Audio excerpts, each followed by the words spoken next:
భారత్ మరియు పాకిస్తాన్ జట్లు తమ దేశాల మధ్య ఉన్న వైరాన్ని గుర్తు చేస్తూ మ్యాచ్ కి ముందు అలాగే మ్యాచ్ తర్వాత కనీసం హ్యాండ్ షేక్ కూడా చేసుకోలేదు. ఆసియా కప్ లో భాగంగా ఆదివారం జరిగిన మ్యాచ్ లో భారత దెబ్బకు పాకిస్తాన్ పారిపోయిందని చెప్పాలి. టాస్ గెలిచి బ్యాటింగ్ తీసుకున్న పాకిస్తాన్ కు భారీ షాక్ ఇస్తూ హార్దిక్ పాండ్యా పాక్ ఓపెనర్ ఆయుబ్ డకౌట్ గా వెనక్కి పంపించాడు. పాకిస్తాన్ బ్యాటర్లు దూకును ప్రదర్శించే క్రమంలో భారత వ్యూహాన్ని అర్థం చేసుకోలేక బోల్తా పడ్డారు. గత మ్యాచ్ లో భారత స్పిన్నర్ల త్రాయం చూపించిన స్పిన్ మాయను మరోసారి ప్రదర్శిస్తూ అక్షర్ పటేల్ పాకిస్తాన్ కెప్టెన్ వికెట్ తో పాటు danger spare Fakhar Zaman wicket కూడా పడగొట్టి పాక్ ను కోలుకునే దెబ్బ కొట్టాడు.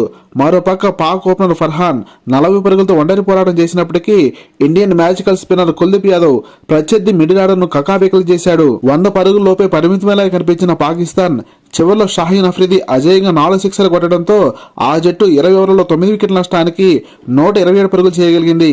భారత బౌలర్స్ లో కుల్దీప్ యాదవ్ 3 వికెట్లు, అలాగే బుమ్రా మరియు అక్షర్ పటేల్ చెరో 2 వికెట్లు పడగొట్టి పాక్ పతనాన్ని శాసించారు. భారత్ లాంటి జట్టుకు అత్యంత సులువైన 108 పరుగుల టార్గెట్ ఛేదించే క్రమంలో ఓపెనర్ అభిషేక్ శర్మ మొదటి 2 బంతులను 4 మరియు 6 గా మలిచి పాక్ బౌలర్స్ పై ఒత్తిడిని పెంచాడు. స్పిన్నర్లకు అనుకూలిస్తున్న పిచ్ ను ఉపయోగించుకున్న పాక్ బౌలర్ ఆయుబ్ కేవలం 11 బంతుల్లోనే 31 పరుగులు చేసిన అభిషేక్ శర్మ వికెట్ తో పాటు శుభ్మన్ గిల్ మరియు తిలక్ వర్మ వికెట్ను పడగొట్టి రాణించాడు. కానీ మిగతా పాక్ బౌలర్స్ అందరూ కూడాను భారత బ్యాటర్ల ముందు తేలిపోయారు. ఇండియన్ కెప్టెన్ సూర్యకుమార్ యాదవ్ 47 పరుగులతో అజేయంగా నిలిచి 16 ఓవర్లలోపే విజయాన్ని పూర్తి చేశాడు.